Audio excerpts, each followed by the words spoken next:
Ciao amici, ben ritrovati. Oggi andiamo a vedere come realizzare questa siringa a portachiavi. Ringrazio la persona che mi ha fatto questa richiesta e condivido con voi il video tutorial, spero che sia utile anche a voi. Andiamo a vedere come l'ho realizzato. Per realizzare la siringa andiamo a fare un anello magico di 10 maglie con il filato nero. Stringiamo il nostro anello e andiamo a fare un giro in costa dietro di 10 maglie basse prese in costa. Andiamo a sostituire il filato nero con quello bianco e andiamo a lavorare 10 giri di 10 maglie con il filato bianco. Stacco il filo, riempio con l'ovatta sintetica e poi vado a fare la base per chiudere questa parte. Per fare la base per chiudere la siringa vado a fare un anello magico di 6 maglie, stringo l'anello e vado a fare un aumento in ogni maglia, saranno 12 maglie, stacco il filo e andrò poi a cucirla su qui per chiudere questa base qui dopo aver inserito l'ovatta sintetica. Possiamo staccare il filo e poi andremo a cucire qui alla base della siringa. Per realizzare lo stantuffo che andremo a applicare sopra andiamo a fare un anello magico di 6 maglie, stringiamo l'anello e facciamo un aumento in ogni maglia e saranno 12 maglie lavorate. Un aumento alla prima maglia, un aumento a metà del lavoro e saranno 14 maglie basse. Possiamo staccare il filo anche per questa parte. A questa parte dobbiamo andare a applicare lo stantuffo, diciamo la parte che serve per spingere poi la siringa.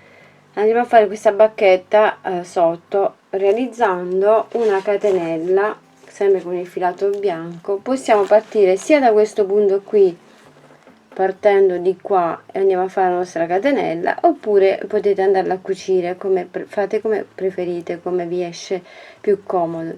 Andiamo a fare una catenella di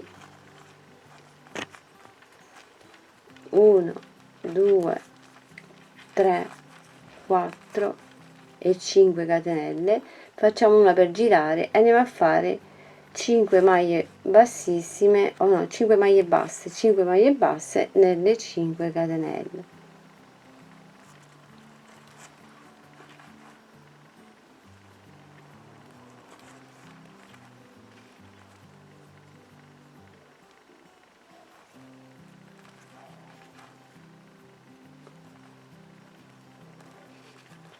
Torniamo poi alla base e andiamo a fare una maglia bassissima. Andremo poi a cucire questa parte qui che abbiamo realizzato sopra a quest'altra più piccola e poi tutto andremo a cucire qui. Però prima di fare questo dobbiamo andare a rinforzare un po' con ago e filo questa parte qui che abbiamo creato. Volendo possiamo anche intingerla nella colla vinilica in modo da farla diventare più rigida e farla asciugare.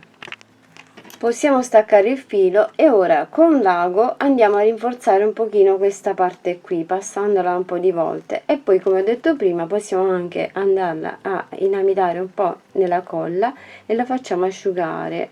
Possiamo farlo anche dopo averlo già cucito. E con ago e filo, così come ho detto, vado a rinforzare un pochino questa parte, passo un po' di volte cercando di rinforzare un po'.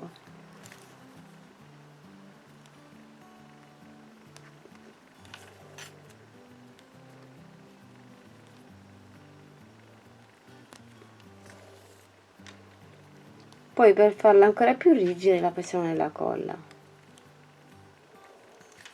E dobbiamo andare ora a cucire questa parte qui, la dobbiamo andare a cucire a quest'altra parte che poi andremo a cucire qui.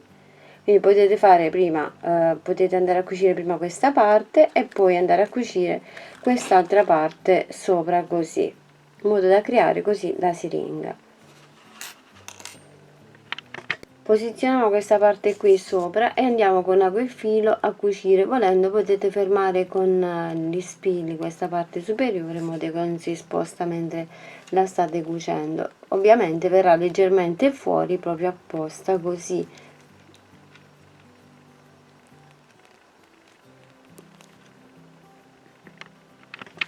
E poi con ago e filo ci andiamo a cucire questa parte qui alla base di sotto volendo potete farla alta come più vi piace, la potete fare più bassa, più alta, come più vi piace, e andiamo a cucire bene alla base.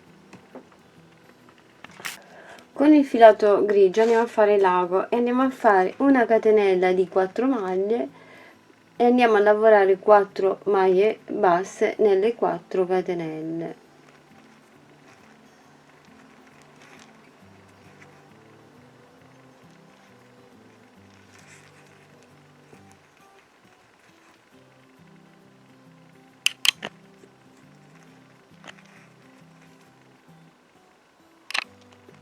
Possiamo prendere poi il filato nero e andiamo a fare una maglia bassa con il filato nero nella stessa maglia finale. Andiamo qui, prendiamo il filato nero e andiamo a fare una maglia bassa con questo filato nero, e con lo stesso filato nero andremo un po' a rinforzare questa parte qui finale con ago e poi andiamo a cucire alla base. Tagliamo i fili e poi andiamo a chiudere tutta questa parte qui in modo da nascondere sia i fili e andiamo a rinforzare anche la base del lago che abbiamo realizzato, e questa parte qui poi la andremo a cucire alla base qui. Stessa cosa andremo a mettere un po' nella colla vinilica in modo da rinforzare anche la punta della siringa, la punta del lago. E poi con lo stesso filato nero possiamo fare una riga più lunga, una un po' più corta, in modo da simulare le misurazioni le varie linee della misurazione della fiala della siringa. E poi possiamo staccare il filo.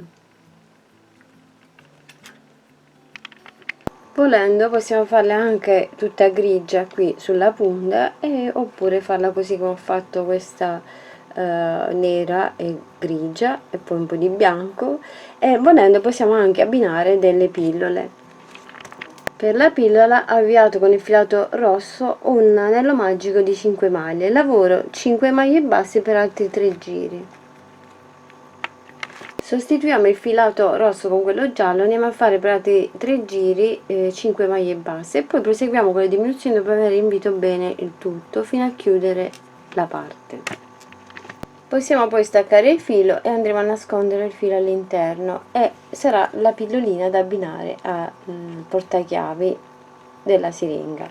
Possiamo fare un'altra pillolina magari utilizzando soltanto un solo colore, e andiamo a fare un anello magico di 6 maglie, stringiamo l'anello e andiamo a lavorare per altri 2 giri 6 maglie basse e poi proseguiamo con le diminuzioni dopo aver riempito, e questa sarà la prossima pillolina. Questa l'ho realizzata tutta grigia sul davanti e ho fatto nero solo le righe, e poi potete naturalmente cambiare i colori come più vi piacciono. Potete fare anche il siero dentro fino a un certo punto, andate a fare un certo colore, che ne so, celeste, rosso, verde, come più vi piace. Possiamo poi andare ad applicare le 2 pilloline al portachiavi e andiamo a realizzare un portachiavi molto carino, originale. Spero che il tutorial vi sia utile e gradito. Ringrazio la persona che mi ha fatto questa richiesta di realizzare questo tutorial e ho pensato di condividerlo con tutti voi. Vi mando un abbraccio, un bacio e ci vediamo alla prossima, e lavoriamo che ci consoliamo. Ciao ciao, un bacio grande. Grazie a tutti voi amici di Creiamo Annalisa per il vostro sostegno ed affetto, grazie per ogni commento, condivisione e contributo alla crescita di questo canale. Continuate a seguirmi perché il viaggio continua. Con gratitudine, Creiamo Annalisa. Un bacio e un abbraccio.